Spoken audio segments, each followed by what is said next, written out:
23 wells. Excuse me. Sorry. Water for the table? Don't you worry, I'll probably dig for it. Don't you worry, I'll probably dig for it. Don't you worry, I'll probably dig for it. Fuck you, Clara, you fuck! Sorry. It's okay. Sensitive No, subject. don't apologise, you're absolutely at the bloody right! Sometimes people like you get the wrong end of the stick. People like Are you me. making it out that Clara's in the right? Yeah, you... I wasn't making assumptions about you. That really is exactly what you were doing. You were making assumptions about me. I made a joke. A not funny joke. Yeah, well, do you know what I'm making now? Fuss. An accent. That's it. I'm just gonna pause it. That was painful to watch.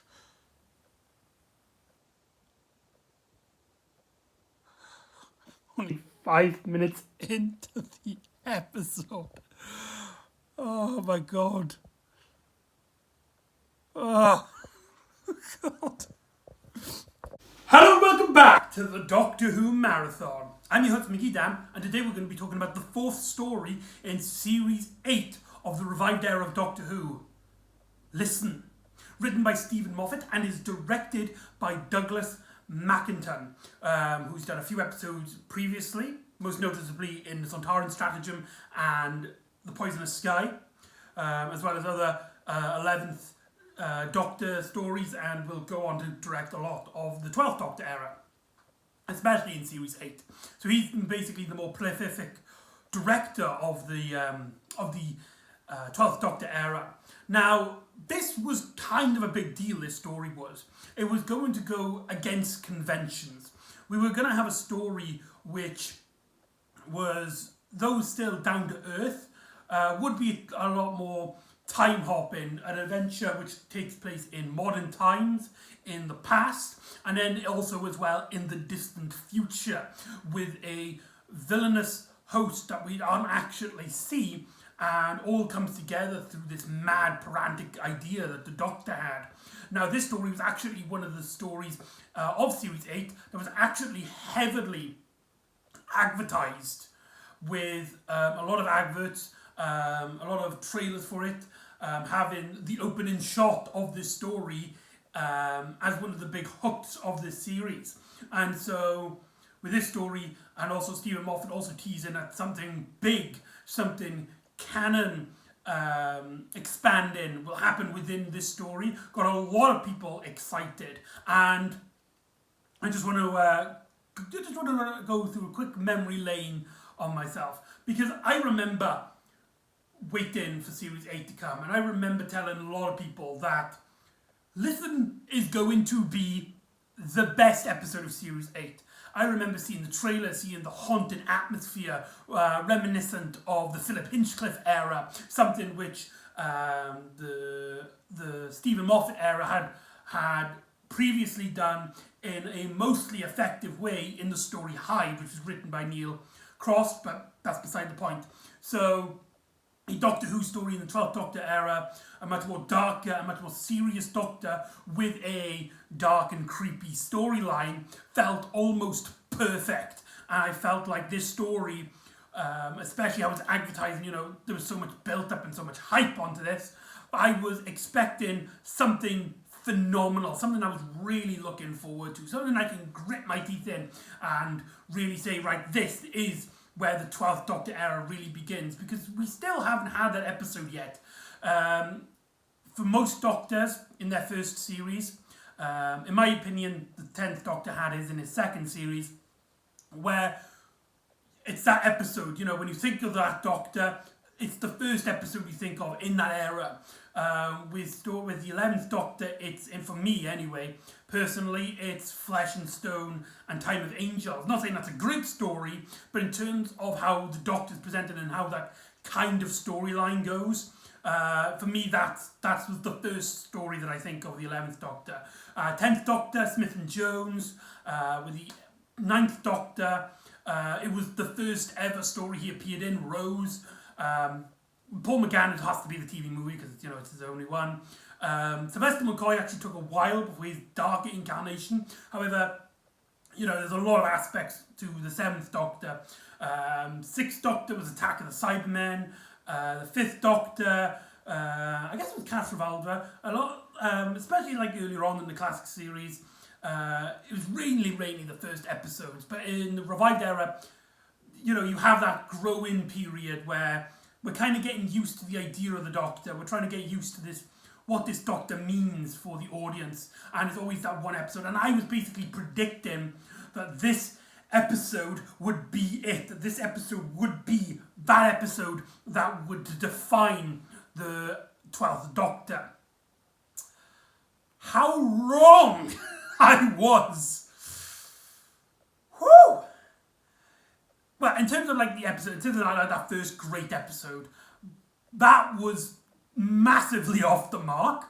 This could easily be, just thinking off the top of my head after rewatching this one recently for the marathon, of course, this could easily be topped there as some of the worst that Doctor Who has to offer. It is all over the place. It's nonsensical. It repeats a lot of Stephen Moffat's quirks and quims and showing off, wibbly wobbly, tiny whiny stuff in a story that is nonsensical and basically just, it's a story that not a lot of people like.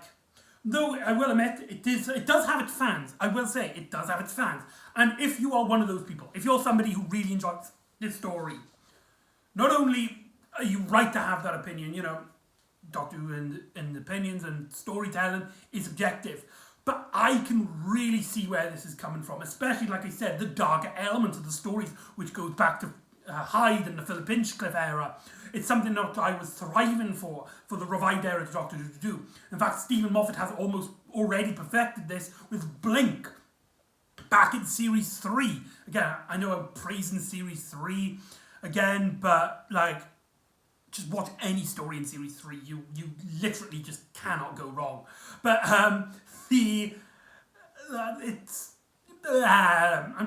gone off the handle. It's just such, I really wanted to look, and one of the big things as well is Douglas Mackinton directing, especially on the horror elements and the horror aspects. He seems to have perfected that style of horror-inspired visual storytelling, which was part of his directing in Cold War, the story with the Ice Warriors in Series 7, Part B. So, yeah, a lot of things to like grapple up upon, and this story I think is going to be really hard to tackle with. It's one of those stories where I was kind of dreading going into this, watching it, because not only do I not like the story, but the main bits that I can pick out and just like actually like demonstrate why I don't like the story are mainly just scenes, but then it can be counteracted by some really great scenes, especially in the first half of the story, specifically with the 12th Doctor. But overall, there is just this massive incohesion issue with this narrative, and it's a really big issue. It's a really big issue.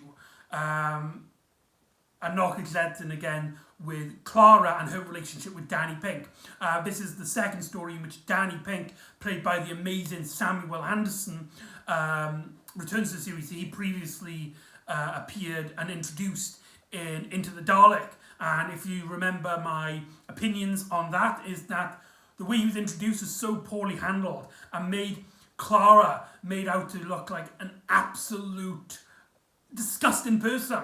Basically making fun and horribly treating Danny, making fun of the fact that he had this really traumatic experience as a soldier, and he cried, he was upset about it. I mean, I know Clara didn't know about the crying scene, but you don't go up to a soldier or former soldier, and say, cry about it, and that element is also brought into this. It's actually one of the first big stories that Danny Pink's in, even though Danny Pink isn't a prominent member of the story. It's kind of strange. This has a framing device where Clara goes for a date, essentially, let's basically kick on the episode, because that's basically, we're already in the episode anyway.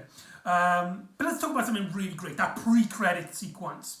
Now, though this was the story that I thought was going to be the 12th Doctor story that, really nailed it, and it failed, I will say the characterization of the 12th Doctor here, where he has these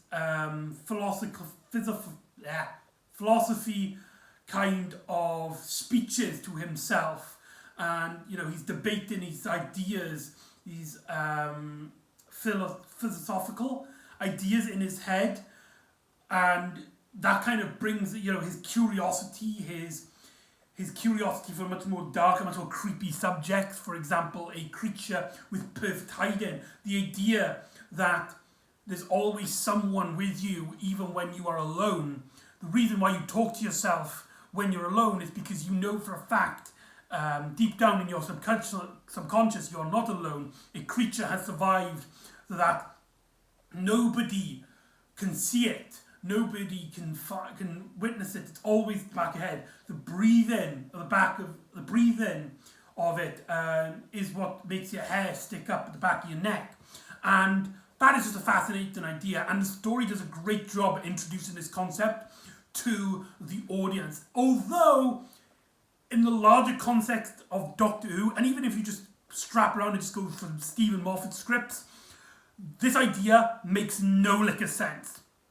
Essentially, in the speech, the Doctor comes up with 3 concepts for animals. You've got animals with perfect attacking, that's not the word I'm looking for, offensive, going on, predators attacking people. You have great animals with perfect defense systems, but animals that can defend themselves so perfectly, and that's how they survive. It's the perfection of evolution.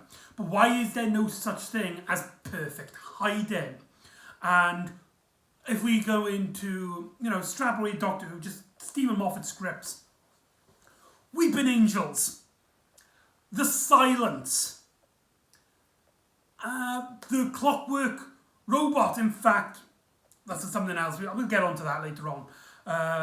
But yeah, the idea that creatures or something has perfected perfect hiding is something that's not really new to Doctor Who. But say it was, chameleons.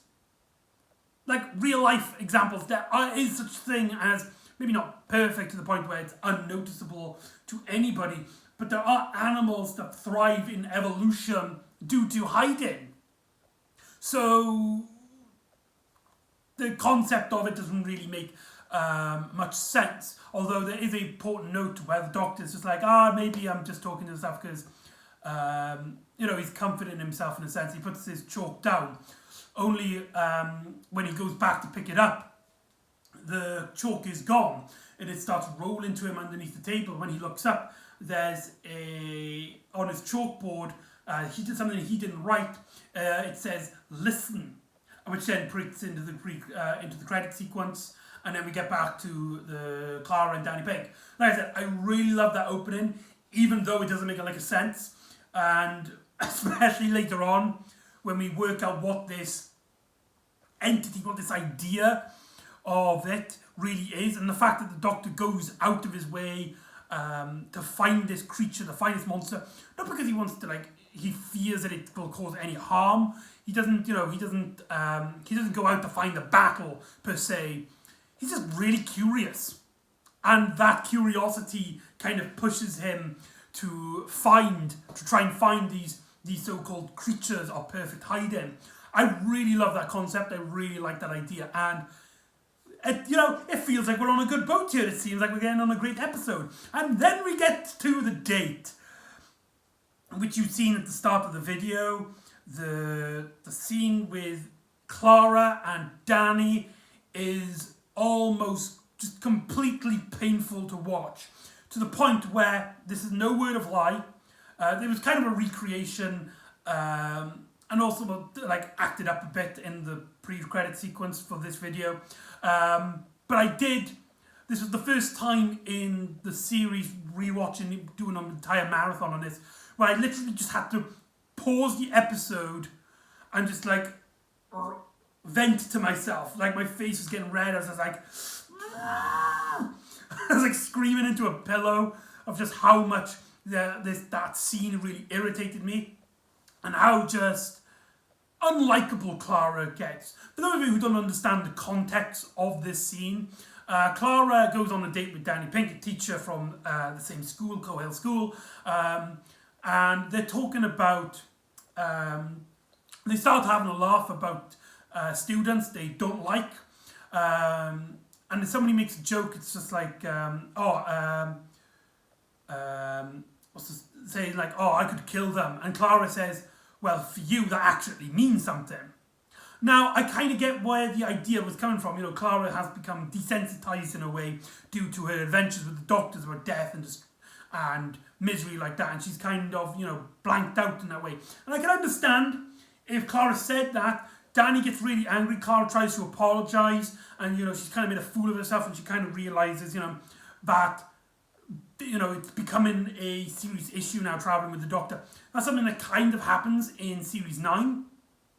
But, yeah, I didn't mind, though it was a painful watch, the scene, didn't mind that bit.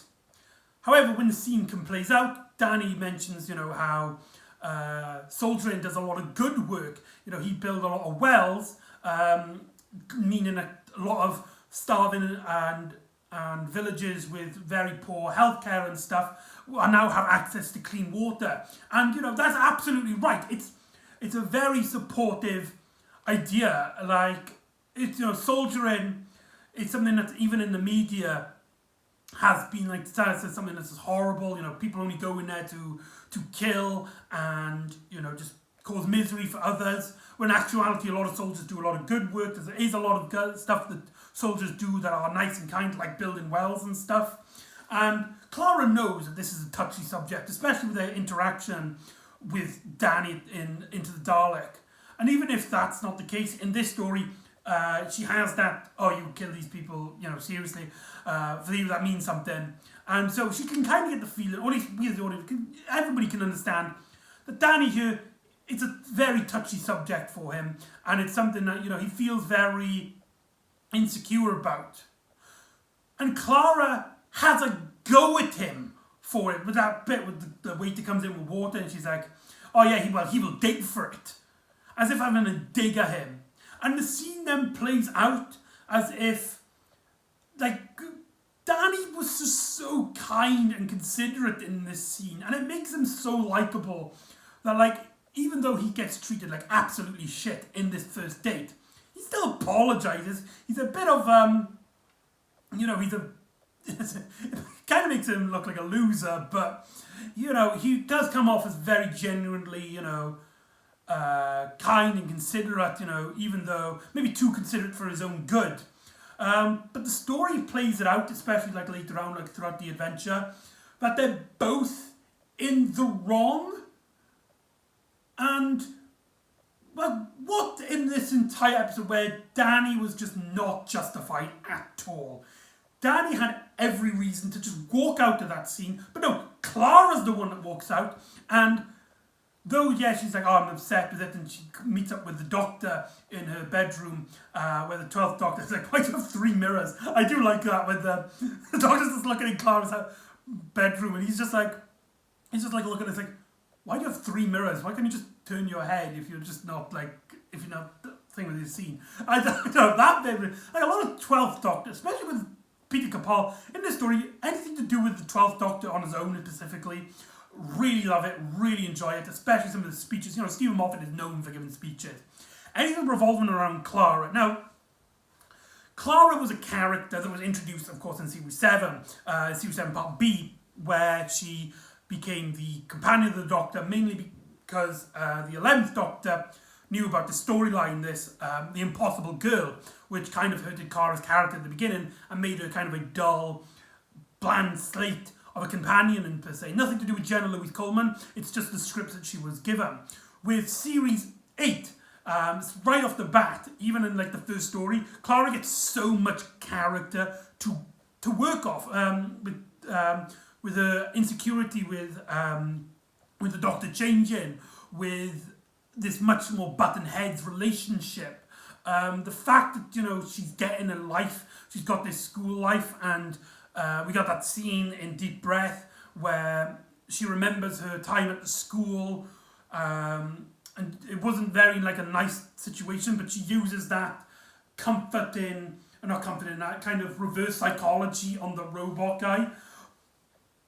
Clara finally has a character, but in series 8, it's a double-edged sword, because the stories are giving Clara now a character, something that Jenna Louise can work off. However, in many scenes, especially revolving around Danny Pink, she's just unlikable. She's really unlikable. So it's kind of like a double-edged sword. She's given a character, however, certain aspects of that character just really don't work. And I feel like maybe it's lost in translation, because especially what happens to Clara and her storyline in series 9, in which to basically to go ahead of look into the future and look back at this story retroactively. The story of Clara is that she's basically become more and more like the Doctor, being desensitized to a normal human lifestyle, in a sense. And, she kind of tries to butt head to make jokes in a similar way the Doctor does, which actually does kind of play in a few episodes in series 8, but that's beside the point. But here, it's done so often, it's done in a way which really just irritates. I know I've talked about Clara too much in the story, because the majority of the story then, it's all around, it's a Clara-centric story.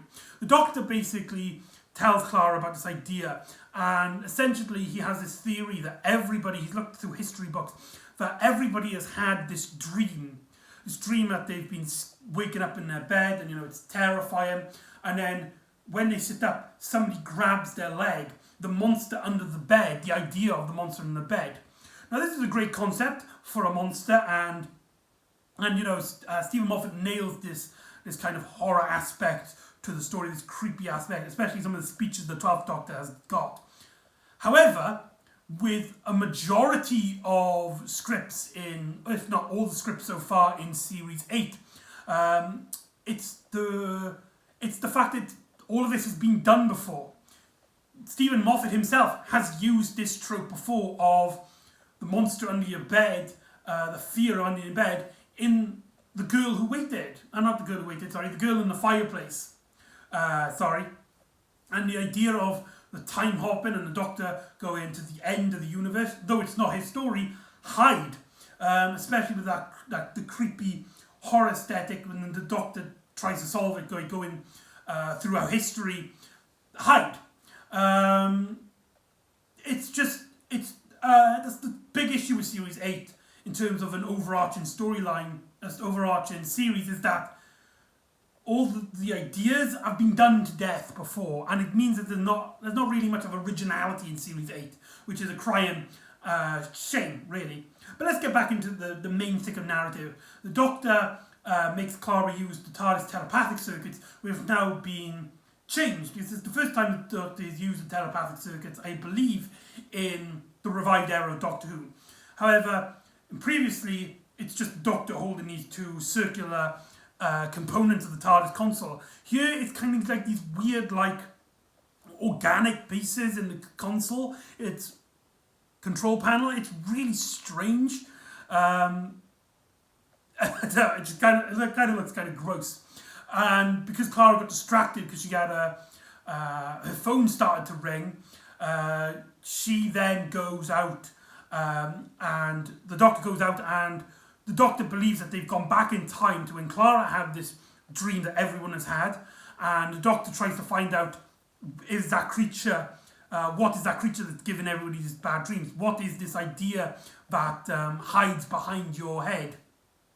And it takes him to this old orphanage. I can't remember, it's not Glasgow. I can't remember the place. But essentially we learn that through Clara recognising this kid's hand wave, that it's Danny Pink's past. She was basically remembering of her past, but then because she got distracted by Danny Pink, it's actually taken her to Danny Pink's past. And there's some scenes in here which, when you realise the narrative of it, they look really cool and they really work well when you think of them stand alone. If you take the story out of context. However, in the context, it doesn't make a lot of sense. Now, when we get to the resolution of the story and what these creatures are, keep a note the scene where the Doctor meets the night caretaker, where the TV turns itself on and off. Could be the Doctor using a sonic screwdriver though. And then where the coffee, the Doctor takes the coffee from the guy. But when he looks down at the table, there's a stain, a water stain of the coffee on the table. And then it kind of like disappears, vanishes into thin air. Yeah, keep in mind that, like, when we get to the conclusion of this story. And the Doctor, Clara then sneaks up and meets Danny Pink when he's in his bedroom because he's scared of something. And Clara gives that teacher-in vibe that she gave off in the Neil Cross storylines, mainly, when I say mainly, he only wrote 2 stories, The Rings of McEdam and Hyde. Again, kind of rip-off of Hyde, but that's beside the point. In fact, this scene where she's comforting the young Danny and they hide underneath the bed, which I just want to say, maybe the directing, maybe the way the scene is playing out, but it's incredibly creepy. Like, when Clara, like, asks that young boy, especially if he's a complete stranger to him, I mean, it's still Danny Pink and it's from the future and it's the person that she plans on dating, so it is kind of creepy. But imagine somebody walks into this room and has no context for this and finds that one of the kids is hiding underneath the bed with a complete stranger. Yeah, doesn't look quite right. But the way she speaks, the way they comforts him, is very similar to The Rings of McEdam. Like I said, one of the big issues with the Series 8 is that there's no real original idea. And she's comforted, it's like there's nothing really underneath the bed. It's just all in imagination. You know why they call it dreams? Because it's not real. But then something actually does land on the bed. And when they get out of the bed, they see this figure covered underneath the blankets. And it's not making a response. It seems to move very strangely and slowly. And it doesn't seem to have appeared anyway. It just sort of growed, I suppose, on the bed. And Clara's trying to comfort Danny, but then suddenly out of nowhere, the Doctor comes in, sitting on the spare chair, asking where Wally is in a book. Again, 12th Doctor moment in the stories are just phenomenal. It's one of the greatest highlight in Stop to Sell story from actually being a really bad, just a downright awful episode. It's Peter Capaldi and his 12th Doctor and how the 12th Doctor is written in certain scenes. But I have a theory about this, especially when we learn at the end. Remember this scene. I have a theory. I'm not going to put it in my deductions of whether the story is good or not, but I do have a theory on what's actually happening. And I think my theory makes this story much better, though it still has some plot holes. And so the Doctor basically comforts, and a really great scene where the Doctor basically comforts this boy that he just met. It's like, fear is a superpower. Your heart is racing. You're so alert. You can run as fast as you can. You're strongest that you've ever been, and you're so alert. It's like you can slow down time. And then it's like, do you think he's scared? No, loser. I love that. I love the way Capaldi says that. And they kind of turn the back on this creature. When the blanket goes over, you can kind of see the silhouette, like out of focus in the background. Clearly not a human child, which again really doesn't make sense when we get into the conclusion of the story. And it goes, and then they comfort Danny. Danny goes to bed asleep because the Doctor knocks him out with daddy powers, basically. And they go back into the TARDIS. Clara basically asks to take her back to the date with Danny, and she tries to not really apologise, but tries to start off a new foot. Again, not really interesting. It's important to know as well that Danny's first name is not actually Danny. It was I can't remember what the boy's name is, but Danny's original name, his birth name, isn't actually Danny. And Clara accidentally, stumbles. She accidentally, reveals that she actually knows Danny's real name. Journey, I think it is Journey Pink. Journey Pink. I didn't think of Journey Blue from Into the Dalek. My apologies. I can't remember what Danny's real name is. But because of this, Danny becomes incredibly suspicious of Clara. It's just like, who told you my real name? I haven't used that name in years. There's something you're not telling me. And he gets really serious, gets really cross. It's the first time he's gotten angry in this story. And it's so justified. It's bloody ridiculous. But Clara is just stumbling, and Danny kind of walks off. And to kind of cut into the end of the story, Clara then goes knocking on Danny's door. And this plot line, this idea that Clara knows Danny's real name, is completely forgotten about. Danny's just like, oh yeah, I'm sorry, acting out so weird. I don't know what I'm scared about. And Clara's like, I'll show you, and they snog, basically confirming their relationship status. But so he just forgot about the fact that she knows his real name, and the fact that he's just been horrible to her through these entire encounters. I just feel so bad for Danny Pink. But the story also does this character a massive disservice. And I feel really bad for Samuel Anderson because this story makes his character a lot less interesting with the past aspects. Because now, instead of a boy that became a soldier because he didn't have any parents, and he wanted to prove himself, society in certain ways took him this path of being a soldier, wanted to do better. Then a tragic event happened, and so he left the army.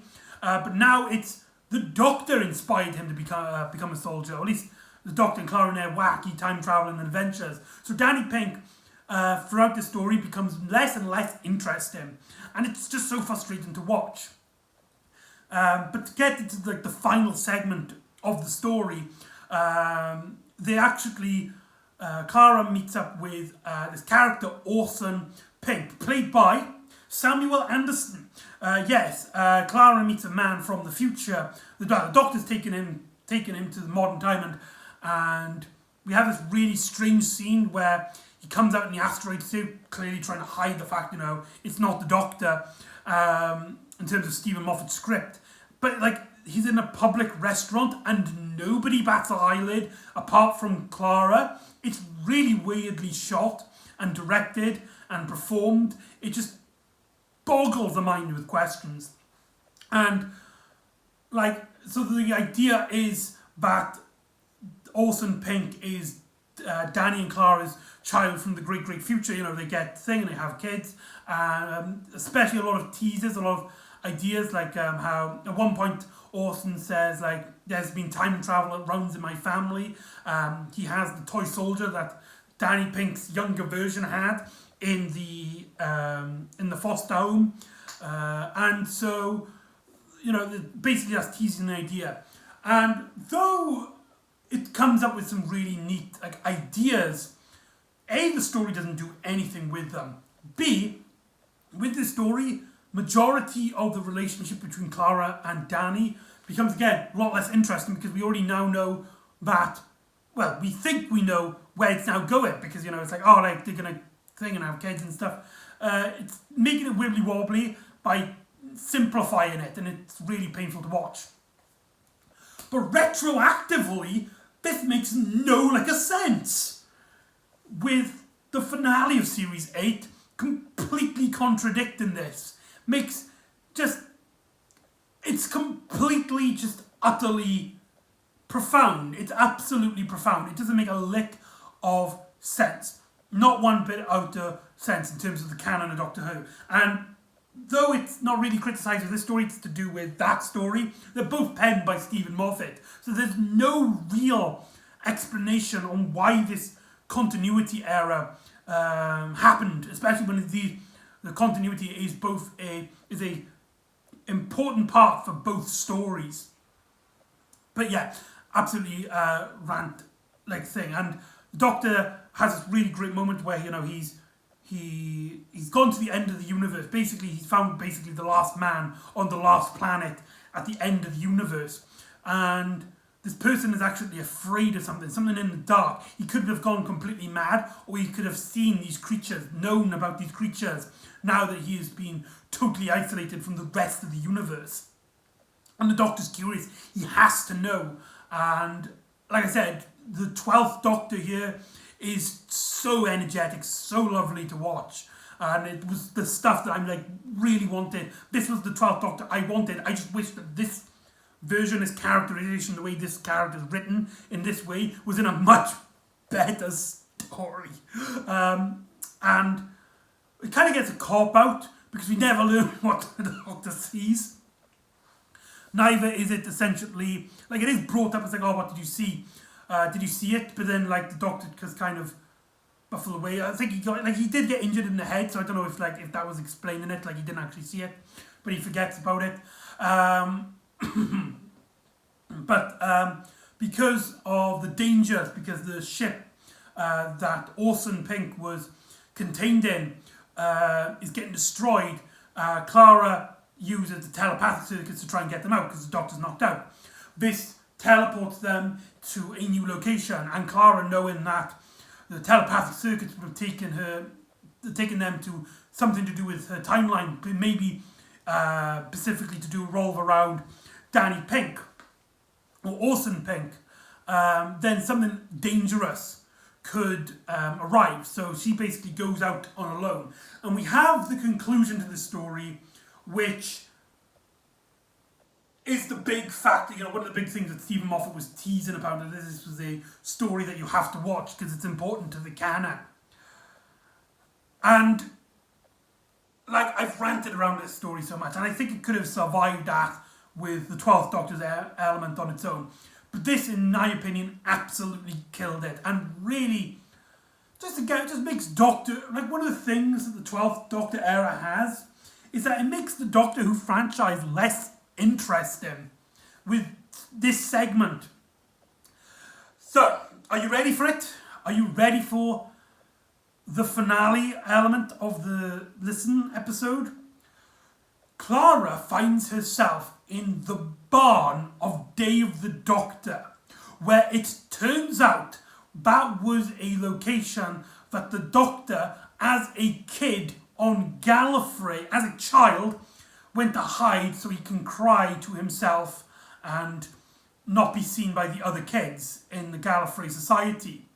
And it turns out that the fear that the monster under the bed, or at least from the Doctor's fear and anxiety of it, was actually Clara grabbing his leg as she was hiding, and the young Doctor woke up, and the Doctor basically tells the boy to, you know, go to sleep.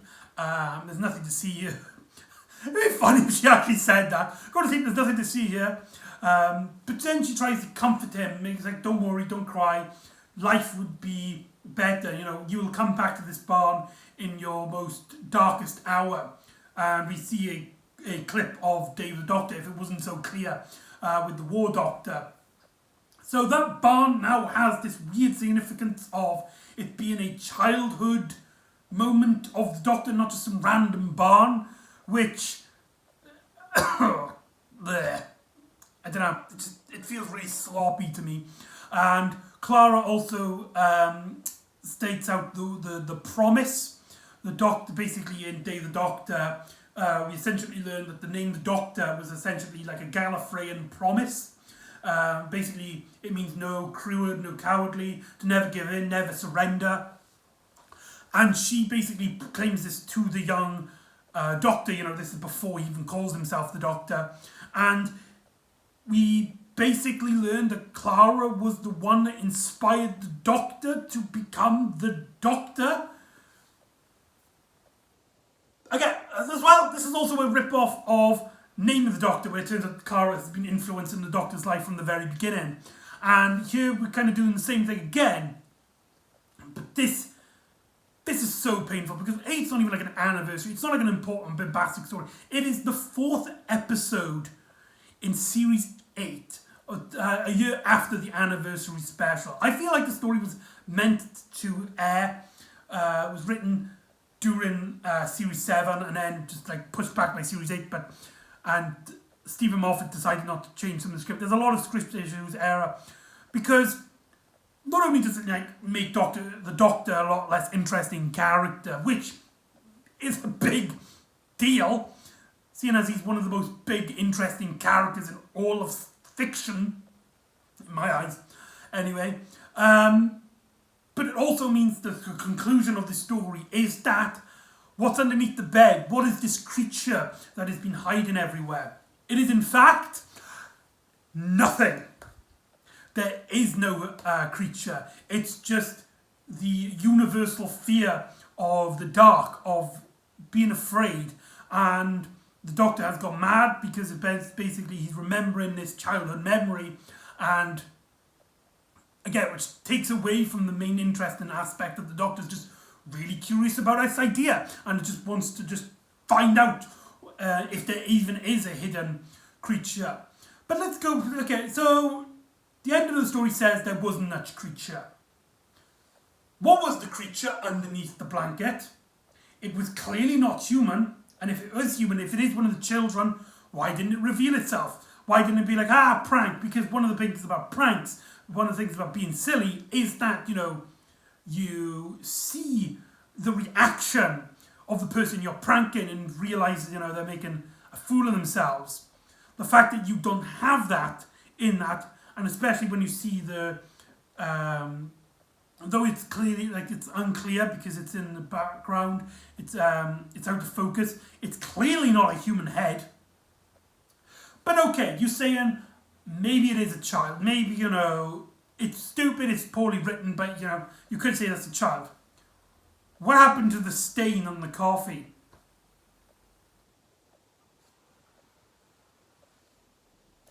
So that essentially ends up the story, because I've already talked about the main ending where Clara confronts Danny and they have that kiss. There's a really funny moment at the end where Clara hugs the Doctor. But I did state I do have a fan theory about this episode. One of the things the story I think does, which I feel like, Stephen Moffat really wanted you to do, is like come up with your own theories, come up with your own suggestion of what is actually happening, with the ending basically making it clear then that nothing happened, but making you idea, like double guess throughout the episode, even though he's made it so obviously clear that there is something there. That twist really doesn't work. But I have a theory. Again, it doesn't explain the stain. That's the only thing I can't work. There's no way of explaining that. But you can explain the TV. You can explain what this creature is. I feel, this is my theory, the Doctor planned this from the beginning. Think about it. That scene, this is the thing that like tricked me. Like, this is the scene when I was watching and I was like, ooh, that's a nice idea. Again, I'm not judging this into my opinion. I think like the story has a lot of issues, and this theory doesn't like justify this. But this is my idea. When we see the creature for the first time in that bedroom scene, it just kind of appears, and both Clara and Danny don't hear anybody walking in. But neither do they witness the Doctor. Now, the Doctor is very good at, getting into sneaking around in places. It's something that's been established before in many stories prior. So it's not out of the character that he would put something on the bed, maybe like a robot, like he had disused in the TARDIS or something, and he just kind of like wanted to see what Clara and this kid would do in this situation. It's Doctor really pushing that question out. The knocking at the end could have easily been the pipes, but the way he's acting, the way he puts these ideas in Clara's head, that it might be something more. And the fact he tells Clara to, get away, I got to see this, but it could be too dangerous for you, go and hide. And the TARDIS screen almost convict, what's the word I'm looking for? Coincidentally, like fuzzes when the creature supposedly appears to the Doctor. I feel like the idea was that the Doctor was trying to push this idea into Clara's head. So when she uses the telepathic circuits, Clara would then try and find a real source of true utter fear, and the Doctor can then finally find out the answer. That is my fan theory. That is what I think is happening. But I'm not judging it on the story. The story itself, that's Listen. Overall, the story is a complete utter mess. Narratively, it doesn't make a lick of sense. Character-wise, with Clara being the main focus of the narrative, completely unlikable, and really is kind of, you just want to... Nothing against Jenna Louise Coleman. Stephen Moffat is 100% to blame here. Danny, though a really nice character, and in the scenes with their dating, he seems a nice guy, maybe, like I said, too nice for his own good, does become a lot less interesting due to the narrative of his childhood now being influenced by the Doctor, and his future now has been set in stone to have this kid that will grow up to be a time traveler or something like that. The only thing this story has going for it is that the way Peter Capaldi plays it and the way Stephen Moffat writes the Doctor's speeches, his dialogue, is the way I wanted the 12th Doctor to be written. That's the only thing this story has going for it. It's just not very good. I would even go to the point where it's a real painful experience to watch.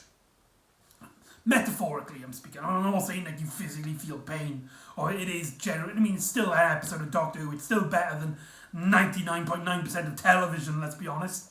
But for Doctor Who, anyway, it's just not very good. And it shows Stephen Moffat has just really lost steam with a lot of repeated ideas, a lot of just dull moments, if not frustrating moments. Like I said, the only thing the story has going for it, and it stops it from being one of, if not the worst Doctor Who story of all time, is that the 12th Doctor is portrayed in a way which I not only imagined but wanted the 12th Doctor to be portrayed when this story was being advertised as this dark, mysterious Doctor, but in a way where it still kind of fits the Doctor, his curiosity, his ideas and stuff. And that's it. That's the only real good thing I can talk about this story. And that is Listen. I know this seems really negative. Again, if you really like the story, if you really enjoy it, if you consider it like one of your favourites, or even if it's your favourite, nothing against you. In fact, I highly recommend commenting below and tell me your opinions, because I really love hearing opinions. Just personally for me, it was one of the weakest stories I've ever seen in this franchise. So that's Listen. So join me next time when Clara and the Doctor investigate a scientific experiment gone wrong in a small village, which takes them to a conspiracy in the past, and giant, enormous insects running amok. So join me next time for the novel The Crawling Terror. And I'll see you next time on the Doctor Who Marathon. Ta-da!